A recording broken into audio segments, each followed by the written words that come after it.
అలా చూసుకుంటే అంటే ఇప్పుడు శక్తి పీఠాలకి చాలా పవర్ ఉంటుందంటారు. మీరు కూడా శక్తి పీఠాలు త్రిశక్తి పీఠంలో ఉంటున్నారు. అసలు ఒక శక్తి పీఠం విశిష్టత జనాలకి ఎలా అర్థమవుతుంది? శక్తిపీఠంలో ఉండే విశిష్టత సాక్షాత్తు శివుడికి తెలుసు, మానవాళికి తెలియదు. ఓకే.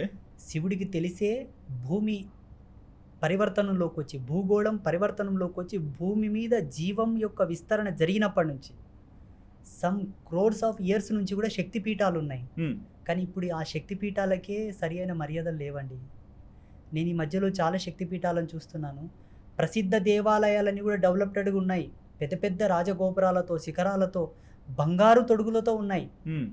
కానీ అమ్మవారి శక్తిపీఠాలు వెలవెలబోతున్నాయండి. పేరుకు శక్తిపీఠాలు, గుళ్ళు చిన్న చిన్నగా. ఇందులో ఒక తప్పిదం ఉన్నది. చెప్పండి. పెద్దలు దీన్ని గ్రహించగలగాలి, తప్పుగా భావించుకోవద్దు.